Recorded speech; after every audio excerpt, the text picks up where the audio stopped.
Nous abordons le chapitre 25. La présentation est assurée par notre collègue Henri de Lagouttine.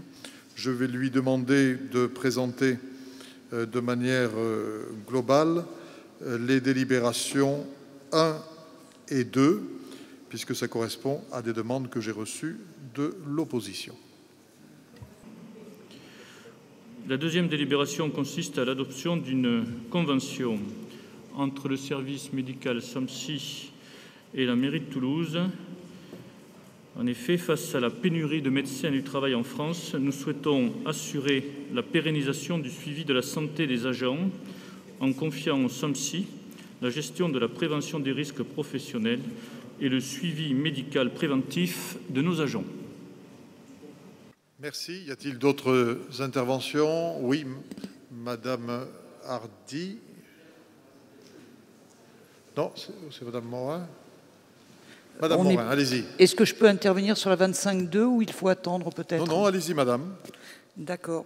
Alors donc, concernant la 25.2, Monsieur le maire, chers collègues, j'ai quelques questions. Quel est le ratio, d'une part, de médecins du travail et d'autre part de personnels médicaux et paramédicaux de l'équipe pluridisciplinaire par rapport au nombre d'agents titulaires et contractuels de la collectivité? Par ailleurs, je m'étonne des exigences formulées, alors page 4, alinéa 5, concernant, je cite, « l'examen médical à la demande de l'agent ». Vous indiquez « la demande doit être écrite et motivée et adressée au médecin du travail. Le médecin du travail pourra refuser la tenue de la visite si la motivation n'était pas suffisante ». Est-ce que tous les agents, y compris ceux qui ont le moins de bagages scolaires, mais qui ont bien d'autres compétences par ailleurs, ont reçu une formation préalable à la rédaction écrite et motivée, et de surcroît sont-ils informés des critères de ce qui est considéré comme une motivation suffisante? Plus sérieusement, cette approche ne facilite pas la liberté d'accès à la médecine du travail, d'autant que la périodicité des visites obligatoires nous paraît inadaptée à une approche qui se veut préventive. 5 ans pour l'ensemble des agents, 3 ans pour les travailleurs handicapés et 2 ans pour ceux qui sont exposés à des risques particuliers. D'autant que nous ne savons pas dans cette affaire si l'agent a la garantie que le traitement de son écrit respectera le secret médical.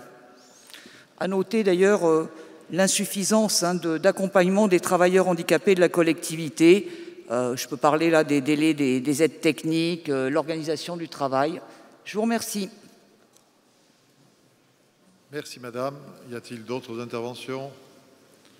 Non. Donc, je donne la parole à Henri de Lagouttine pour élément de réponse. En ce qui concerne la médecine du travail, Madame Morin, si nous avons recours à une association de médecine du travail, c'est que nous ne trouvons plus de médecins du travail dans la fonction publique. Il nous en reste un qui a largement passé l'âge de la retraite et qui nous a fait savoir qu'il souhaitait quitter la collectivité. Donc justement, avoir recours à une association spécialisée dans la prévention du travail, c'est nous garantir que les ratios et que les lois seront respectées. Je n'ai pas de précision à vous apporter actuellement. Je le regarderai, je vous ferai une réponse écrite sur la possibilité pour le médecin de refuser une visite à l'initiative de l'agent. Je sais que c'est un droit pour les médecins de le refuser, mais je peux vous assurer que nous n'avons pas l'habitude de voir des médecins refuser des demandes de visite médicale du travail. Vraiment pas. Bon, c'est une particularité que vous soulignez. Je regarderai, je vous ferai une réponse. Je ne sais pas si j'ai répondu à toutes les questions. Sur la 25.3, Monsieur Lacaze. Non, je ne crois pas qu'il y avait une question. C'était non, une observation. Merci. Je vais donc mettre aux voix ces deux délibérations. La première délibération, Qui ne participe pas? Qui s'abstient?